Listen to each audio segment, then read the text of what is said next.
We play a lot of video games at gamingtrend.com, but we also play a whole hell of a lot of tabletop gaming. And there's no better accessory for tabletop gaming than a 3D printer. It can bring games to life like Return to Dark Tower. These flames replace little pieces of cardboard, adding to my overall table look. Or Descent. These are normally just little pogs that you put on the table, now replaced by fully 3D representations to again enhance the experience. Or it can be bringing your favorite characters to life from Diablo, or maybe just a humble dice tower. No matter what your flavor is, 3D printers can bring all of that to life. I'm Ron Burke, Editor-in-Chief for gamingtrend.com, and today we're going to check out the Elegoo Saturn 3K Ultra, a 12K printer capable of doing all of these things and much more. Let's unbox this thing and see what's inside.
With everything out of the box and all of that plastic sound silenced, you're very welcome. Let's take a closer look at what's inside. So obviously we have the unit itself. It is all self-contained. There's no assembly required for what you see here. There is some assembly required for putting on the plate, which is spinning this onto here.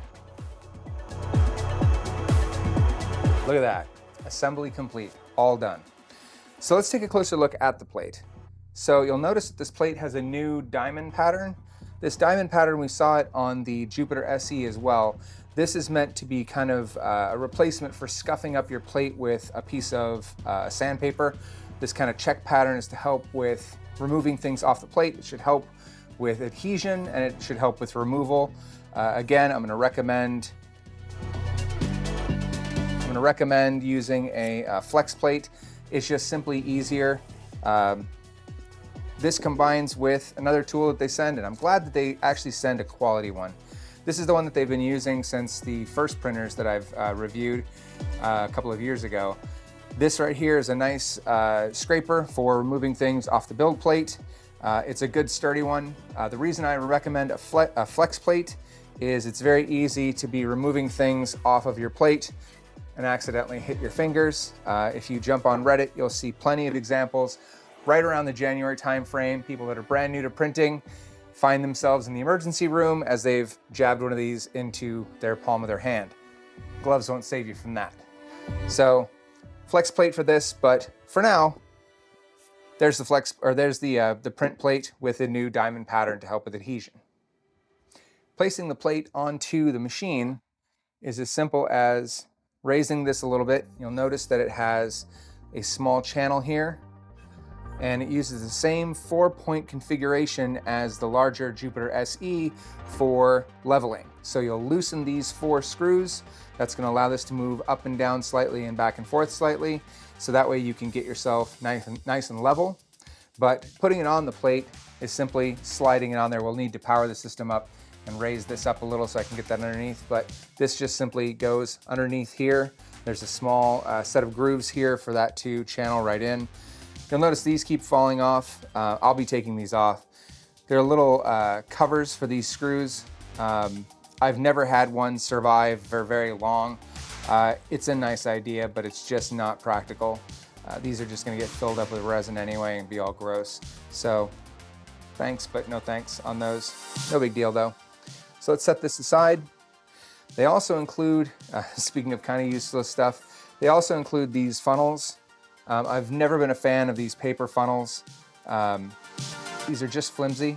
They do work in an emergency, but get yourself a nice metal funnel. I'll give you a link to the one that I use in the description below. But you just don't want this thing folding up on you while you're trying to pour resin back into a bottle and strain it. Your best bet is to get a metal funnel with a strainer in it. But I still hold on to a set of these just for emergencies. You never know when you might need them. They do include some gloves. These are a must-have for any resin printing. Some folks have no reaction whatsoever to resin, and they can get it on their hands and they can get it on their arms and it doesn't hurt them at all. Other folks have just violent, horrific reactions to resin. You probably don't want to find out which camp you're in. Wear gloves. The other golden rule that I use is always assume everything is contaminated. Absolutely everything is gross. If you think I'm wrong, print for a while, clean, and then pull out a black light. You'll find that there's plenty of places that still have resin. So always use gloves, always use a respirator. When we get these in the lab, I'll show you the respirator that I use. We really don't know what the long-term effects of resin printing are on your lungs and on your skin, so protect yourself. Don't half-ass it, get something worthwhile, make sure that you're protecting yourself at all times. I should mention, speaking of respirators, that they do include these little masks.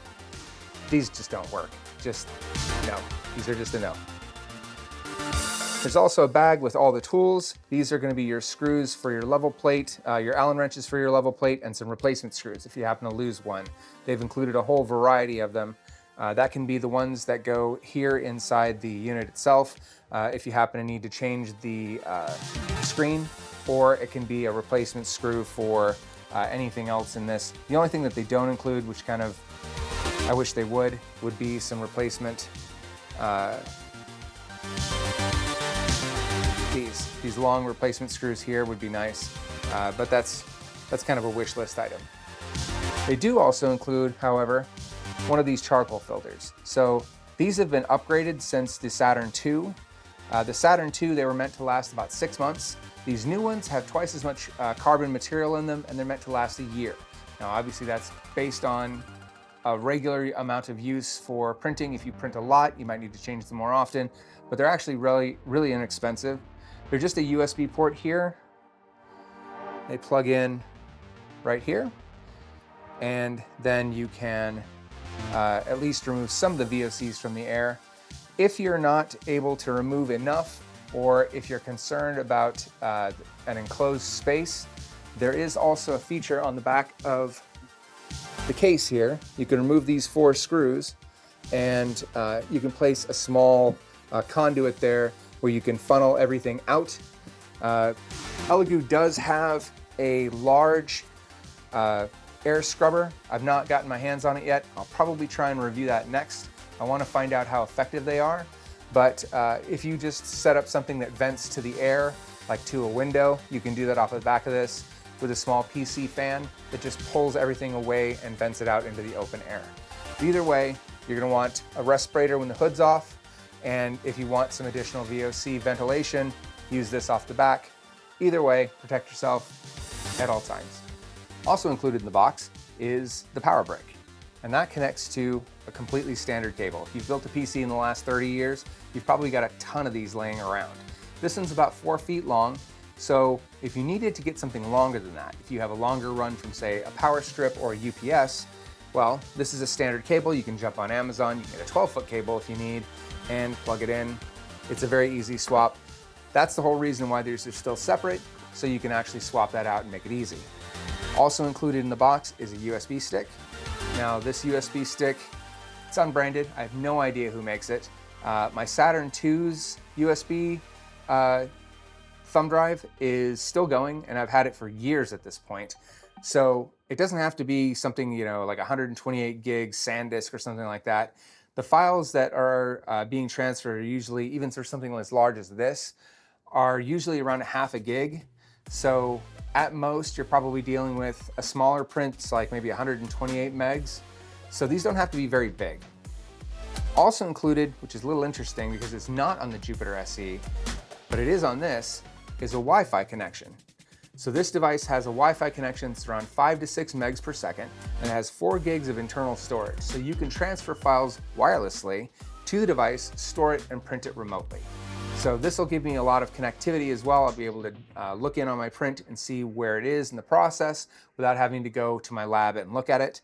This is a cool addition, and I hope this gets to be a standard, because if you have a large print lab, maybe you have multiple printers all going at the same time, being able to put them on a single pane of glass and see where is my print, how is it doing, this is good stuff. Also in the box, you'll find this card, which is a license key for Voxel Dance Tango. Now this is a slicer just like Chitu Box or Lychee Slicer, and that's going to allow you to slice up your files, put them into the orientation that you need to get them to adhere and print, and be able to export that out either wirelessly or to the thumb drive. Now, this printer works just fine with any of the ones that I just mentioned, and probably a whole lot more, but it's nice that they included this, frankly, commercial software. I'm kind of surprised that my Jupiter SE didn't include it, but it's nice that it is included here. It's a great slicer, and I highly recommend it, especially for larger prints. So it's great that it's inside the box. Thank you very much. I appreciate that, Elegoo. And that really does it for what's in the box. So the next step, get this thing raised, get the plate on there, we'll do a level, and we're gonna do some printing. Now we're going to get a good look at the system properties. So you'll see this is quite a bit different than other Elegoo printers that we've looked at. First things first, we're going to hit the Wi-Fi. I'm going to select my Wi-Fi, and I'm going to pause for a second while I enter this password. All right, my password's entered. I'm going to hit confirm. Next to the Wi-Fi, which it did instantly. Fantastic. So the next thing I'm going to check is the version upgrade. We're going to check the network upgrade, unsupported function. So we're probably going to have to go grab our updates manually, and we'll do that in a minute. You obviously have a lot of options here for languages. We're going to go with English. System settings, we have device info, serial numbers. I can name it whatever I want. I can look at the IP address for this device. I can set up sounds, so this can make beeping sounds, beeping sounds. Format the files, so we can go with formatting. We're going to go ahead and put in the USB and format it.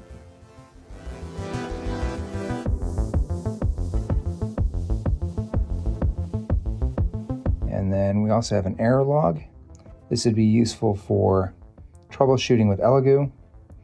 Service, We have options to reach Elegoo for any sort of help. We see up here we've got a lock. That means that it's connected to the USB and ready to go. I'm gonna go grab that firmware update and we will rejoin this for that function. We've got the firmware uploaded to 3, 2, 1. We've got the firmware downloaded to the USB stick, so we're gonna hit print, USB file. You can see we have FPGA and G2 upgrade. We're gonna run the upgrade and tell it to print. And it went ahead and updated, and it's now going to finish that update, programming the FPGA on the screen, and then it's going to probably reboot, and then we'll do the other one.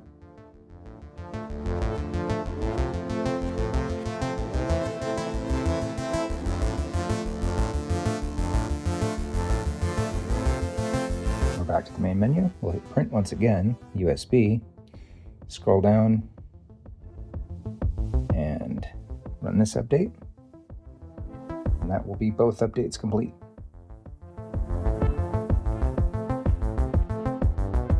Reboot the machine to ensure parameter updates. So we're going to go ahead and power it down and then power it back up.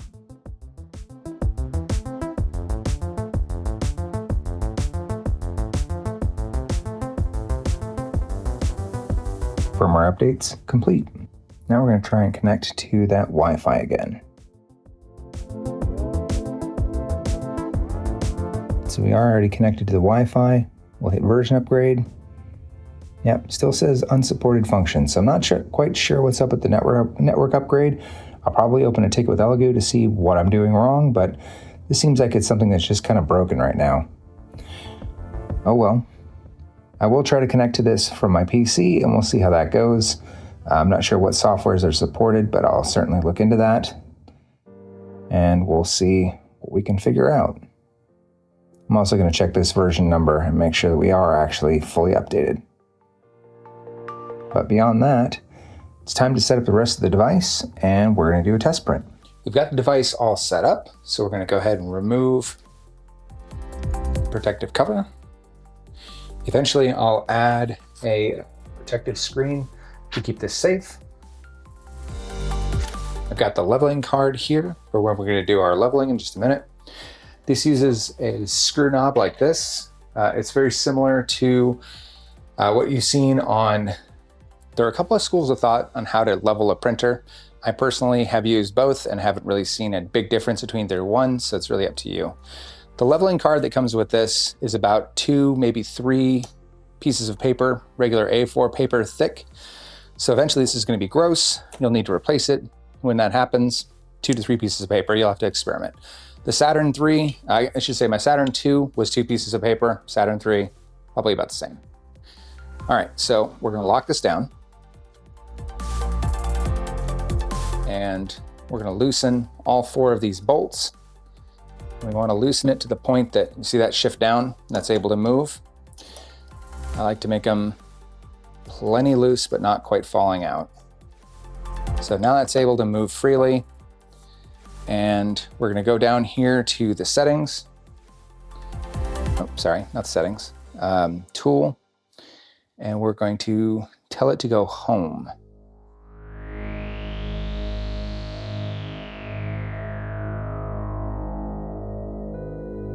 So there we go, return to home. I will point this out. This is something that we picked up. So the Saturn 2, you could only raise this 10 millimeters at a time, which is kind of painful when you want to move, 50, 60 millimeters. I say painful, you have to press a button 6 times, whoop-de-doo. But there is a 50 millimeter move on this one. So once you're done printing, you can pull the thing all the way out with a 50 or even 100 and get it way out of the way. And then you can pull the plate and do whatever you need to do. So it's nice to see that button there. Either way, we're gonna hit return to home and we'll see that come down. And this'll move. When it hits the bottom,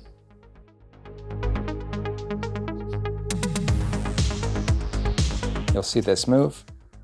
You see the little light back there that blinked red. We're gonna hold this down. See how I can still move the paper a little bit. And then we're gonna lock this in place. You're just gonna hold this down with a little bit of finger pressure to make sure nothing moves. Although with this plate system being these 4 screws, I don't think you could even move it if you wanted. So this is a pretty big improvement. I've really enjoyed using this system on the Jupiter. Let's see.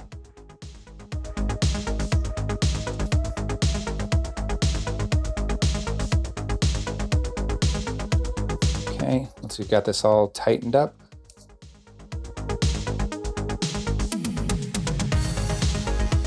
I personally like to raise it 1 millimeter. Then I go back and I'm going to say, that's my 0. Until it can continue to reset the 0 position, yes.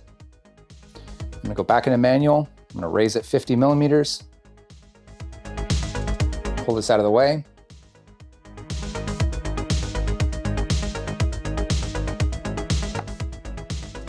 I've got my vat here. I'm going to pull the film off the bottom. Now, you might look at this and immediately go, oh no, what's wrong with this? This should be clear, right? Well, no. This is the new Fep screen that's on the Saturn III Ultra. It has a bit of a diffuse on there, and when the light shines through there, surprisingly, it actually works just fine. I'm sure there's some science behind this that I don't know, but that diffuse is totally normal. Put that in place. I do want to show you this though. This is the difference between the Jupiter LE and the Saturn III Ultra's bolts. All right, so we'll drop this in place. Screw that down.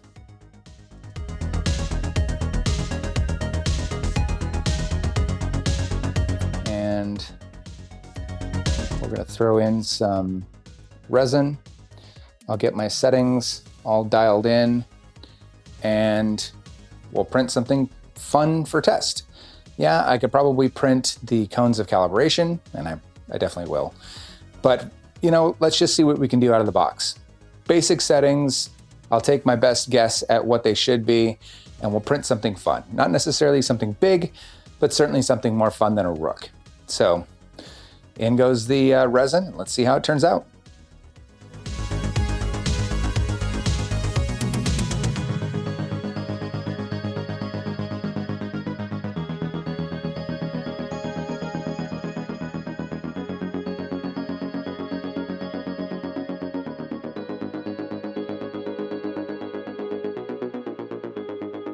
I'd have to call this pretty successful. With no adjustments whatsoever, we have a full print. I'm just going to get this out of the supports and then we'll get a closer look at it after we run it through the wash and cure.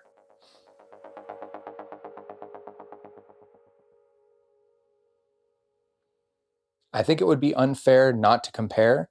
So this is the bucket for the Anycubic. You can see that it goes all the way up to 850 milliliters. That said, I very rarely ever used 850. I'm usually down here at 7, which is the max that they recommend over here, 7,000 milliliters.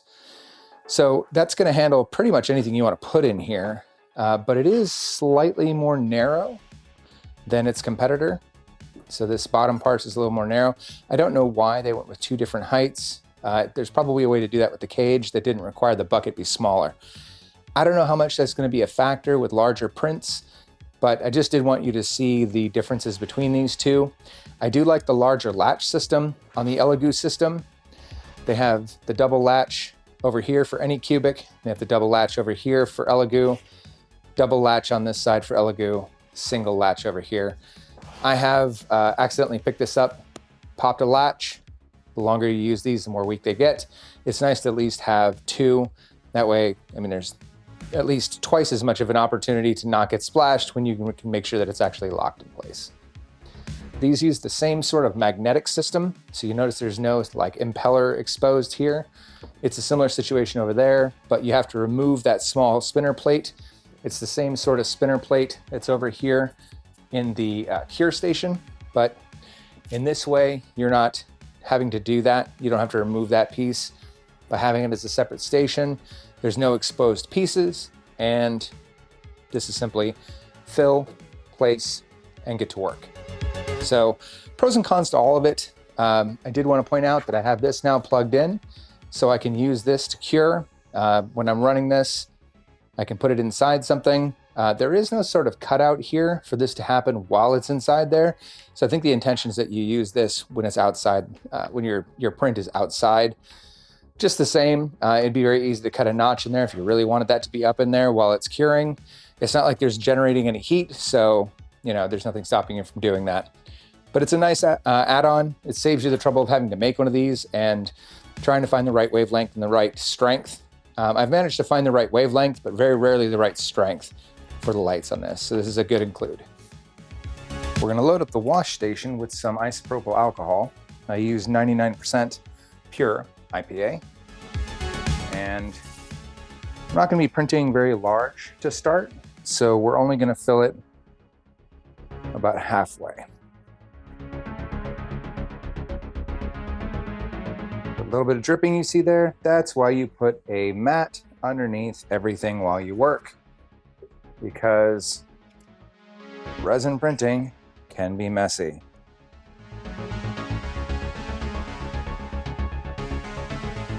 All right, halfway filled, let's grab our print. Now, this was printed in a kind of semi-clear resin, but realistically, unless you're gonna leave it this color, this doesn't actually matter because you're gonna primer this and then all the detail will be added with paint. This is printed hollow, so we're gonna get to see one of the other functions of this particular setup, which is this pen that can go inside and clear things up. But to begin with,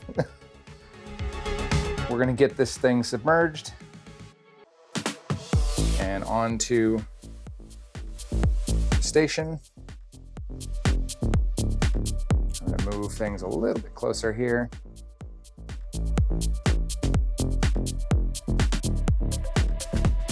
We'll get the lid on top.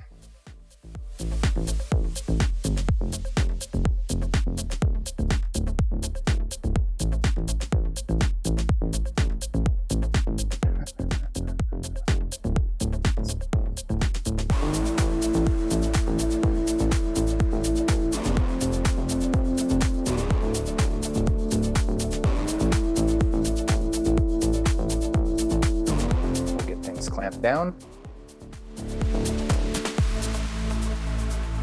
I personally like to clamp these because accidents happen. We're going to wash this for about 2 minutes. This goes up in 30-second increments. Press the button and off it goes.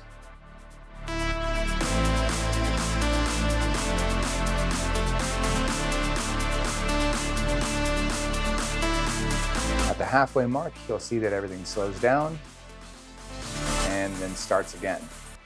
The turbidity of the IPA keeps everything moving around. The idea is that it's going to pull the small bits of layers of resin off the surface and clean the print so it's no longer wet with resin. It's still not safe to handle. You're still going to want to use gloves, and that's where the cure station comes in that we're going to touch on next.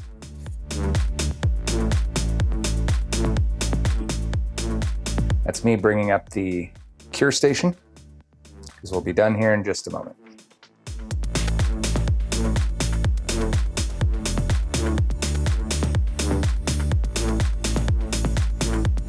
Everything's done. You can go ahead and open this up.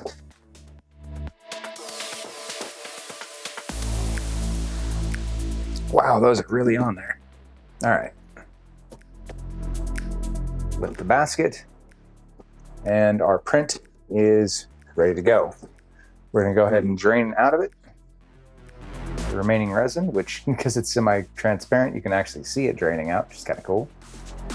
And we're actually gonna let this sit for probably an hour or so and let this dry off. I personally don't like to cure my resin right out of the cleaner. I like to let it completely dry, and then I can hit it with the UV rays, and I'm not having any problems with dripping or draining. All right, so it's been about an hour, and you can see that she's now completely dry. There are still some little things to clean up here, like this little bit of supports, but we'll get that in post when we're done with our curing. So I'm gonna remove the lid here, set that aside, and we're gonna place her directly on the plate here. This is where this can kind of come in. This is that UV that we were talking about. I'll kind of give you a look here without blinding you. That's pretty bright. There's no doubt that that's gonna work. She does have this hole here. We can use that inside. It's still a little bit too small, but wouldn't take much to hollow that out a little further and get that inside. Or if you're concerned about a specific spot, you can hit it with this for a minute or so and let it do the work. But for now, we're just gonna go with a simple cure. There is a right way and wrong way to put this on. This little sticker goes to the back. Do I know why? Not particularly. I will be adding handles. I'm just gonna check over here, see how I can buy these right here. I'll give a link to them in my Amazon list and show you guys where you can pick those up. They're nice and cheap, but it allows you to not have your fingerprints all over this. We're gonna do the same thing. I'm gonna cure this for about 2 minutes. You don't wanna cure for too long because then it'll become brittle. So let's let that get to work. You'll see that she'll slowly rotate around. Some wash and cure stations rotate around like it's a trip to the circus. This one is nice and slow, making sure that you get a very even cure all the way across the model. And as I mentioned earlier, it has this light here to get underneath it and make sure that you're getting good even coverage underneath. Got that all sealed up for our next print. She does have a base that I can print to put her on. I may or may not do that for this particular review, but for display purposes, yeah, there is a nice little display piece that you can set her on to keep her stable. Kind of liking that eerie, transparent, semi-Pepper's Ghost type transparency on Medusa here. It gives her a very weird, otherworldly look. Because she's resin printed, I really don't have to stick to that size. If I wanted, I could print her far larger than that. And the level of detail on this model, as you'll see when we do close-ups, is fairly significant. So we do have a little bit of room to work with to bring up her overall size without ruining her overall detail. All done. Again, I don't want to put my hands on this, so this will have handles very soon. Medusa here is all cured and ready. So the next step is to primer her to bring out all of this incredible detail. But first, let's get a much closer look. Fresh out of the curing station, you can see that she is all cured and ready for any sort of primer or anything else we'd like to do to her. I haven't cleaned her up yet, so obviously the teeth are still kind of janky on the snake, and she's got some bits that need to be cleaned up on her, but this is printed with no adjustments whatsoever to the defaults, using what I can only affectionately call crap resin. I didn't even use Elegoo resin, so this isn't like matched resin. This is the cheapest resin you can buy. I don't want to embarrass any particular manufacturer, but as good as this is, it only gets better from here. So let's clean her up and get her primered.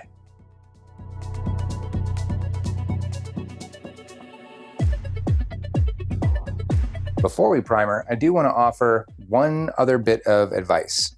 I highly recommend that you jump on Amazon and grab a syringe like this. So this will allow me to get into all sorts of places that might be difficult for a wash and cure station. A little spike can go in where plenty of things can't. And this large of a gauge, I can push a great amount of pressure into the device or into the object and flush it out. So I highly encourage that you pick up something like this.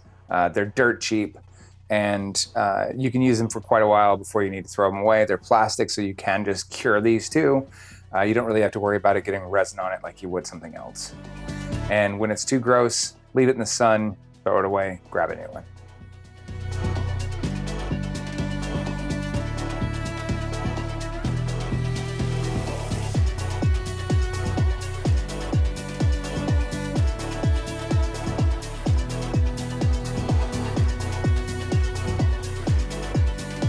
So that just about wraps things up for the Elegoo Saturn 3 Ultra. There were a great many things that we liked and only a handful of things that we didn't. We appreciated that they stole the leveling plate directly from the Jupiter LE. This new etched plate made it far easier to get things off of the plate, and when combined with the new NFEP, made releasing things from the FEP far easier, which made prints cleaner and had far less layer shifting than we'd seen with a regular FEP. So that's a huge step forward.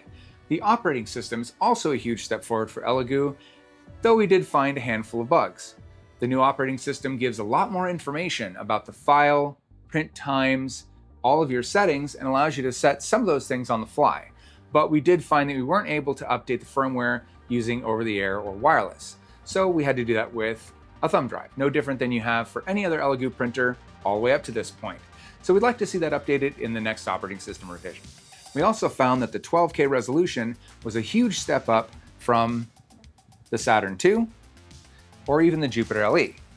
So you'll get a closer look at these in just a moment, but you can see there's a great amount of detail, and this was a default print. No setting changes whatsoever. I simply grabbed the profile, fed it the resin information that was loaded. I didn't give it any customization whatsoever, and you got this level of detail.